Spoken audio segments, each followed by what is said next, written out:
Desde Tenochtitlán hasta hoy, 10 datos que quizá no conocía sobre la historia de la CDMX. Algunos datos curiosos de la historia de la CDMX, desde su formación, pasando por la fundación oficial de la Ciudad de México, tocando algunos hechos importantes que pasaron en Chilangolandia y más. 1. La fundación de Tenochtitlán. Comencemos contándoles cómo se dio la fundación de Tenochtitlán. De acuerdo con la revista Arqueología, entre los siglos XIV y XVI, en lo que ahora es el Zócalo capitalino, se construyó el centro de la ciudad mexica. Sí, esta zona era parte de una enorme cuenca conformada por 5 lagos que, en algunos momentos, se unían para formar un solo espejo de agua. Por ahí de 1325, los mexicas llegaron a este lugar ubicado al norte Mesoamérica, donde, después de deambular 200 años, decidieron establecerse en un islote, en la parte occidental del lago de Texcoco, aunque antes tuvieron que mocharse un tributo para los tepanecas de Azcapotzalco, pues ellos eran dueños de esta zona. 2. Un águila parada sobre un nopal. Tal vez uno de los datos más conocidos de la historia de la CDMX, es la leyenda, sigue en discusión si es cierta o no, de por qué se decidió construir la ciudad de Tenochtitlán en este sitio, pero no podíamos dejarlo pasar. Bueno, el caso es que los mexicas se colocaron aquí por las indicaciones de un sacerdote, quien les dijo que se debían establecer donde vieran un águila parada sobre un nopal. Después de esto, comenzaron a construir el centro de la ciudad con un templo a su dios Huitzilopochtli. Luego, a partir de este punto, dividieron el terreno en 4 secciones, Moyotlán, Teopán, Atzacualco y Cuepopán. Mientras que las largas calzadas para comunicar toda la tierra firme fueron las siguientes: una al norte, la del Tepeyac, al sur, la de Iztapalapa, y al poniente, la que comunicaba con Tacuba.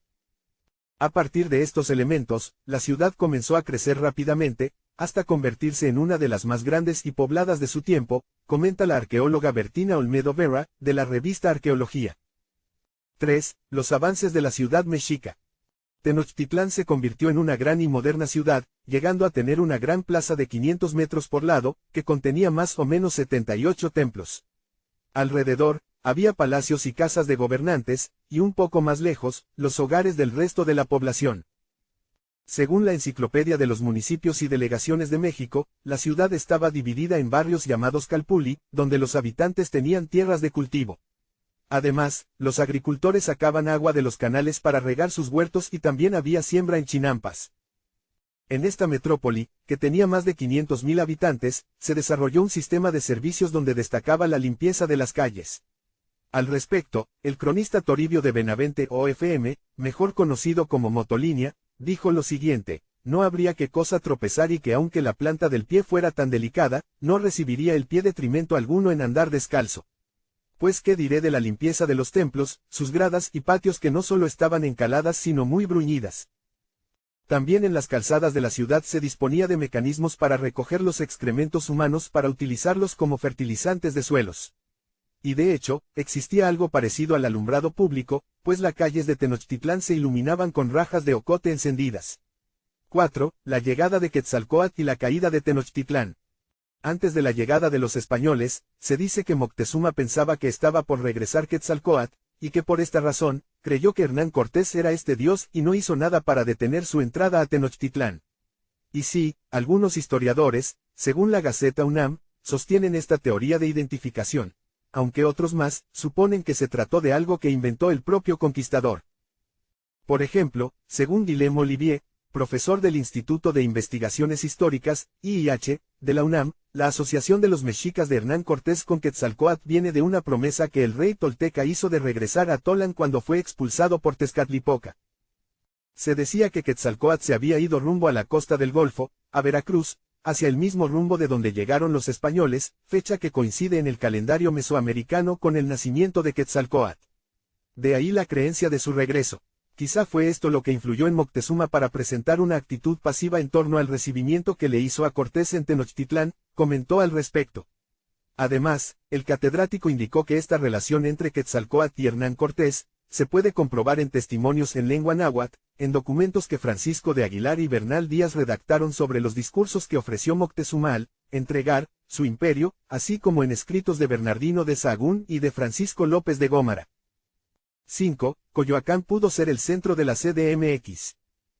Uno de los datos de la historia de la CDMX que tal vez pocos conozcan, es que tras la caída de Tenochtitlán y la victoria de los españoles, el centro de la ciudad no pensó establecerse en este lugar, sino en un poblado hacia el sur, donde ahora se encuentra la alcaldía Coyoacán. De acuerdo con la Enciclopedia de los Municipios y Delegaciones de México, después de que se diera la conquista de Tenochtitlán, el 13 de agosto de 1521, los españoles fundaron, ese mismo año, el Ayuntamiento de México en Coyoacán, como si fuera un cuartel general, con base en el sistema municipal castellano, el cual se introdujo en América continental por Hernán Cortés en la Villa Rica de la Veracruz en 1519. Así es, de 1521 a 1523, Alonso García Bravo, soldado de Cortés con conocimientos de topografía, dirigió trabajos de traza, limpieza y construcción de la nueva ciudad española en Coyoacán. Sin embargo, en marzo de 1524, las entonces autoridades españolas decidieron cambiar su sede de Coyoacán a donde estaba Tenochtitlán, que los propios españoles llamaban México Tenochtitlan, expresión que cambió a partir de 1585, cuando quedó oficialmente como la Ciudad de México, según se lee en las actas de las sesiones de Cabildo. 6. La gran inundación de la CDMX. La Ciudad de México no solo ha sido víctima de graves terremotos, en 1629 quedó sumergida en el agua durante 5 años tras una gran inundación.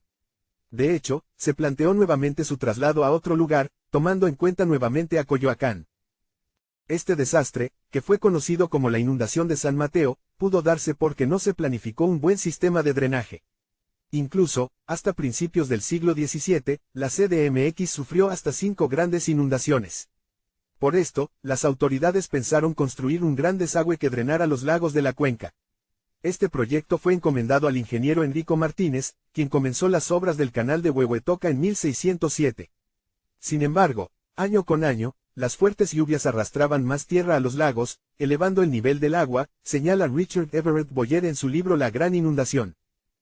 Luego de 2 décadas, entre el 20 y 21 de septiembre de 1629, una tromba azotó la Ciudad de México, pero el ingeniero decidió bloquear la entrada del canal por algunas reparaciones que estaban realizando. El agua superó los 2 metros de altura, arrasó con varias casas de adobe de población indígena, y se reportaron miles de muertos. Muchas familias se fueron de la ciudad, pero otras más se quedaron a vivir a pesar de la inundación, haciendo puertas en las azoteas y utilizando nuevamente canoas para transportarse. Fue hasta 1634 que una sequía disminuyó el agua y como recuerdo de ese desastre queda la cabeza de un león en la avenida Francisco I. Madero que muestra una de las alturas a las que llegó el diluvio. 7. CDMX fue capital del Estado de México.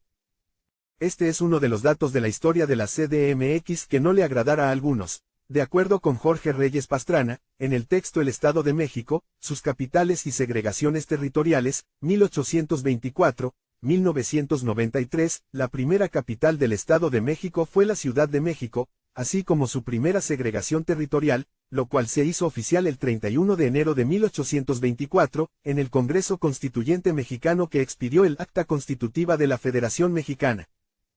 Con base en dicha disposición, la antigua provincia de México se transformó en el actual Estado de México, cuya capital de facto a quien le debió su nombre era la Ciudad de México, indica. Pero no duró mucho el gusto, ya que la Constitución de 1824, en su artículo 50, fracción 28, determinó que era facultad del Congreso elegir un lugar que sirviera para resguardar a los supremos poderes de la Federación, y ejercer en su distrito las atribuciones del poder legislativo de un Estado.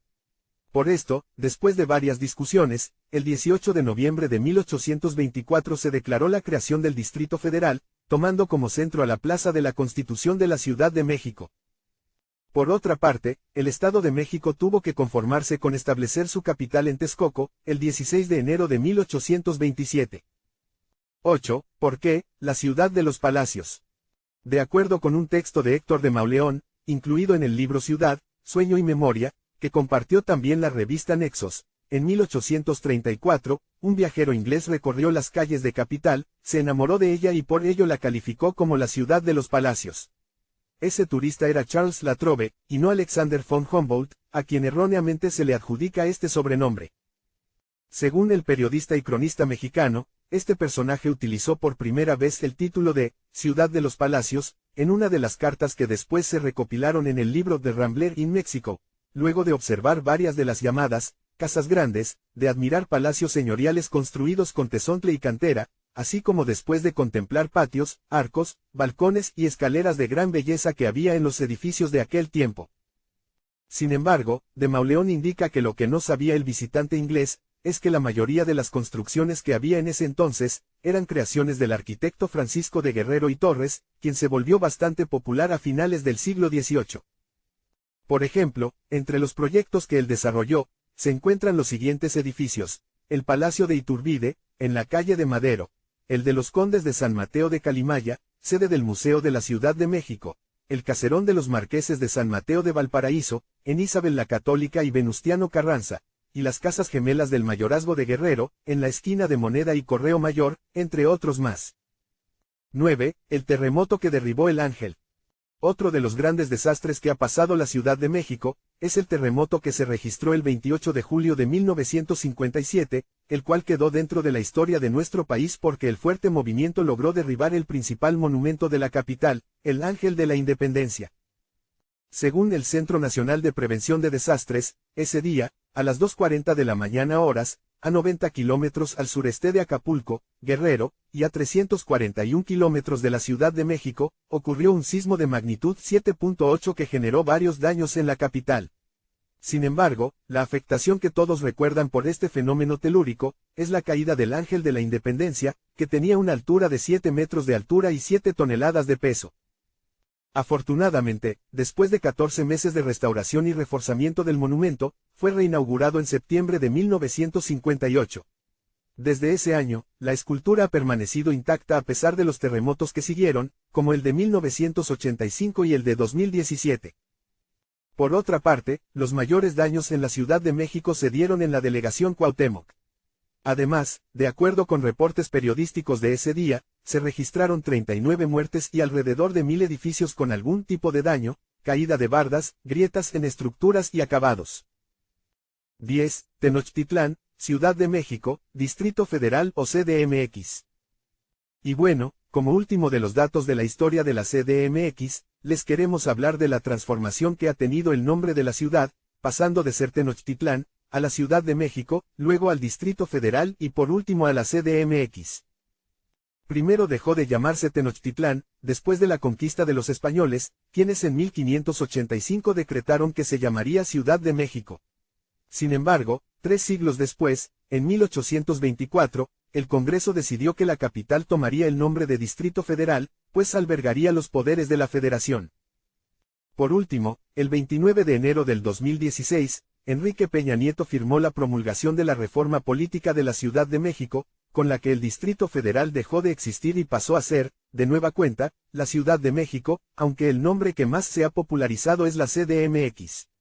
Sí, las abreviaturas, que ahora se pueden encontrar en varios puntos de la ciudad, surgieron, de acuerdo a la BBC, en 2013, pero comenzaron a volverse populares una vez que la capital se convirtió en una entidad más del país. Al respecto, Irene Muñoz, una de las funcionarias involucradas en el cambio de imagen de la metrópoli, señala que lo primero que se tenía en mente era crear una marca, ciudad, un concepto que manejan urbes como Nueva York. Estábamos en la oficina 2 funcionarios y el jefe de gobierno y nosotros hicimos los bocetos. Vimos que no necesitábamos generarle alguna imagen que causara una distracción al CDMX, algo que yo agradecí porque no sé dibujar, explicó y finalmente agregó, y entonces por eso pusimos el CDMX.